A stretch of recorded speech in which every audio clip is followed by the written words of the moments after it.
ये खौफनाक और सच्ची घटना मुंबई की है। मुंबई फिल्म और टीवी इंडस्ट्री का देवता है।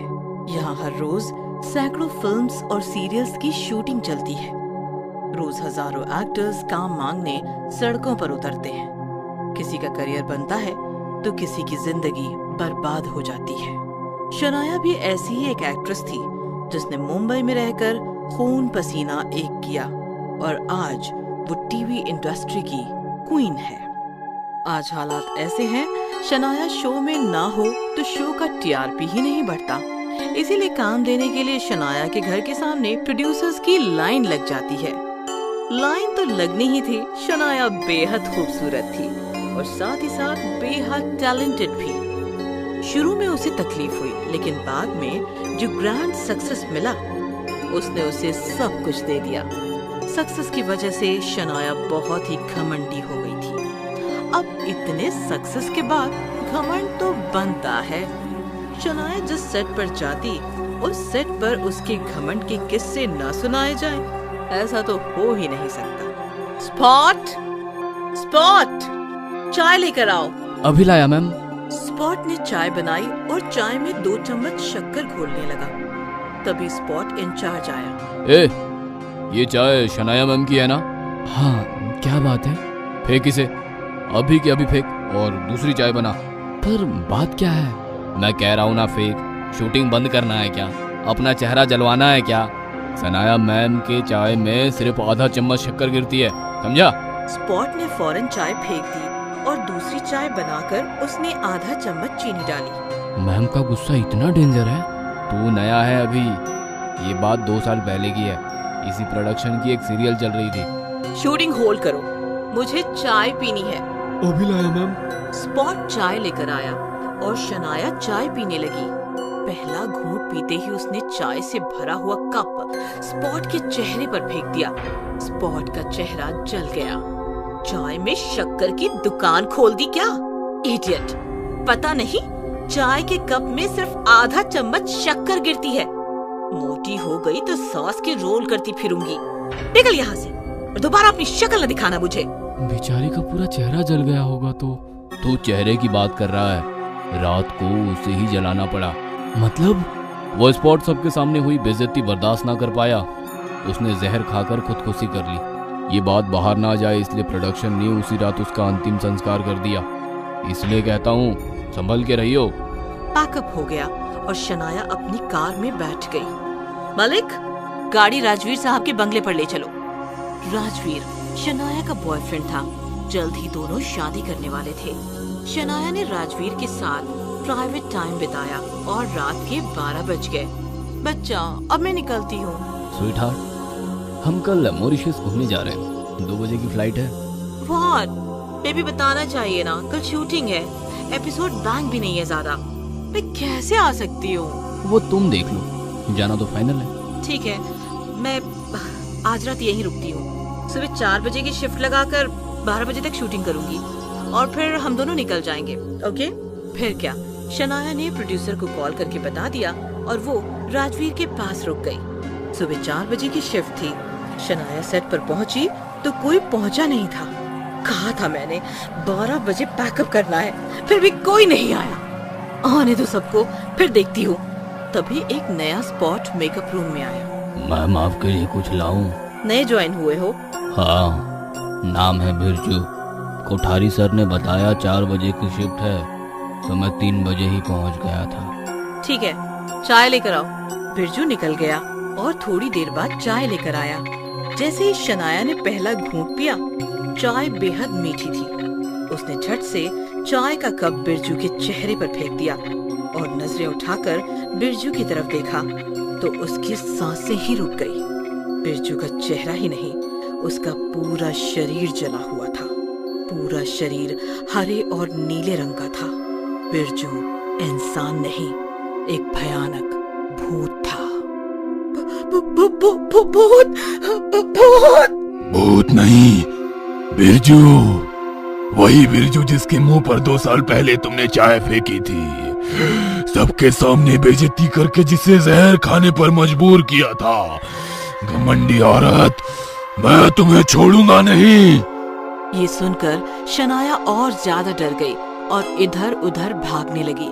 दरवाजा पीटने लगी, लेकिन दरवाजा तो बाहर से बंद था। बचाओ, बचाओ, हेल्प, कोई है, प्लीज हेल्प।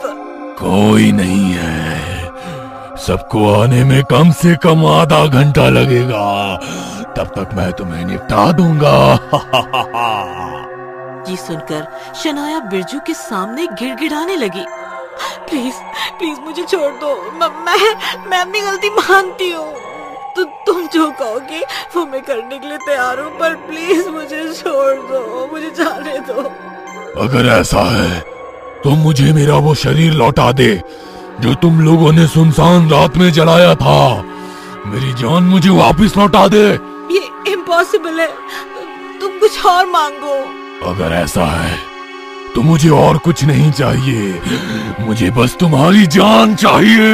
ऐसा कहकर बिरजू ने झट से शनाया की गर्दन दबोच ली और जहर की बोतल निकाली। बोतल देखकर शनाया डर गई और छटपटाने लगी, लेकिन बिरजू के सामने उसका बस नहीं चला। बिरजू ने उसका मुंह खोलकर बोतल उसके मुंह में उल्टी कर दी। थोड़ी देर बाद पूरा का पूरा जहर शनाया के पेट में चला गया और वो तड़प तड़प कर मर गई। आधे घंटे बाद सेट पर बाकी लोग आने लगे। डायरेक्टर स्क्रिप्ट समझाने जैसे ही शनाया के रूम में गया, शनाया की लाश जहर से हरी नीली होकर पड़ी थी। लाश देखकर डायरेक्टर के होश उड़ गए। वो काफी देर वहीं खड़ा रहा और फिर बोला, उस बिरजू स्पॉट वाले को जब हमने जलाया था, उसका बॉडी भी ऐसे ही हरा और नीला हो गया था।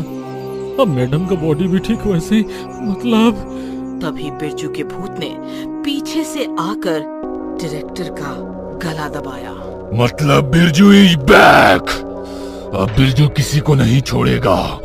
हाँ, जो बिरजू को शमशान पहुंचाया, बिरजू उन सबको मारेगा।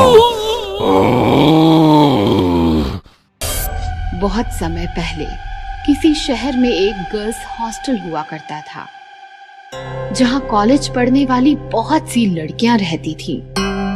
एक दिन उस हॉस्टल में अमेरिका से मोनिका नाम की एक NRI लड़की रहने के लिए आई। मैं अमेरिका से आई हूँ, मुझे यहाँ रहने के लिए एक रूम चाहिए। कितने दिन के लिए? जब तक मेरी पढ़ाई खत्म नहीं हो जाती तब तक के लिए। अब मोनिका बाकी लड़कियों के साथ हॉस्टल में रहने लगी। एक दिन मोनिका रात के समय अपने रूम में सोने ही लगी थी कि तभी उसे कुछ आवाज आई। उसने बाहर आके देखा तो वहाँ कोई नहीं था। यह तो कोई नहीं है।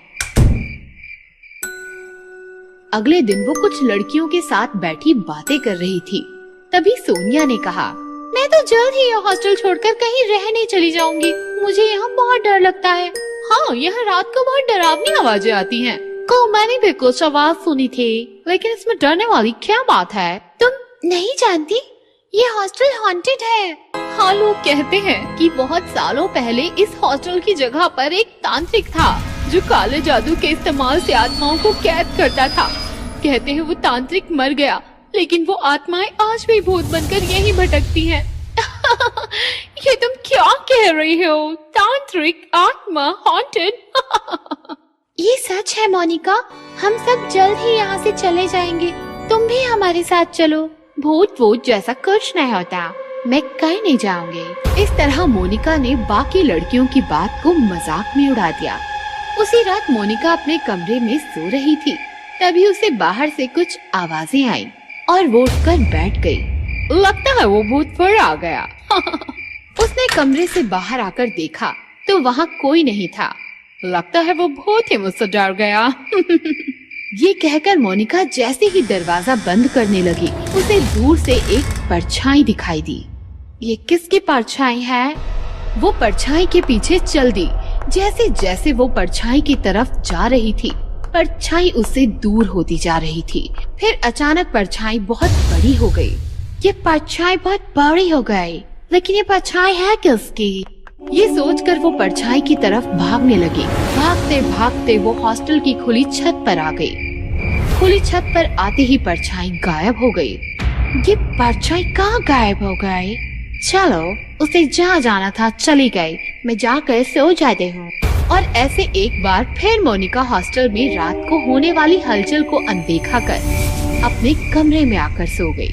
अगले दिन जब वो हॉस्टल की कुछ लड़कियों के साथ बैठी थी, तब सोनिया ने कहा, मोनिका, हमने नया हॉस्टल देख लिया है, हम सभी कल सुबह वहाँ शिफ्ट हो जाएंगे। क्या तुम लोग सच में ये हॉस्टल छोड़ के जा रहे हो? हाँ, यहाँ रहे तो हमें वो भूत मार देगा। मैंने तुमसे कितनी बार कहा है ये भूत जैसा कुछ नहीं होता, लेकिन तुम लोग मेरी बात मानते ही नहीं हो। मोनिका, वो सब हमें नहीं पता। हम कल सुबह यहाँ से शिफ्ट होंगे।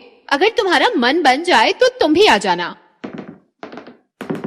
एक बार फिर मोनिका अपने कमरे में सो रही थी, तभी एक बहुत बड़ा और भयानक भूत उसके सामने आ गया।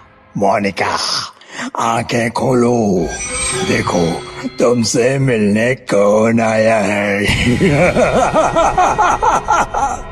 कौन है? अचानक इतने डरावने भूत को अपने सामने देखकर मोनिका डर गई। तुम कौन हो? और मेरे कमरे का दरवाजा तो बंद था, तुम अंदर कैसे आए? मैं भूत हूँ और कोई दरवाजा हम भूतों को नहीं रोक सकता। भूत! 2 दिन से मैं तुम्हें यकीन दिला रहा हूँ कि तुम इंसानों की तरह हम भूत भी असली होते हैं, लेकिन तुम हमारा मजाक उड़ा रही हो। तो मैंने सोचा आज मैं तुम्हें भूतों से मिलवा ही देता हूँ। प्लीज मुझे छोड़ दो, प्लीज मुझे छोड़ दो, प्लीज। भूत ने मोनिका का हाथ पकड़ा और वो उसे अपने साथ लेकर गायब हो गया।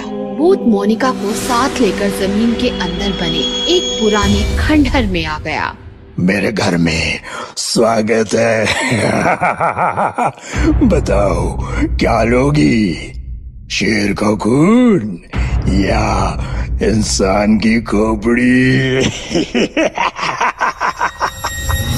मुझे कुछ नहीं लेना, प्लीज मुझे जाने दो, please let me go please. Hindi में बात कर डोनाल्ड ट्रम्प की भतीजी। मुझसे बहुत बड़ी गलती हो गई, मैं मानती हूँ कि बहुत होते हैं।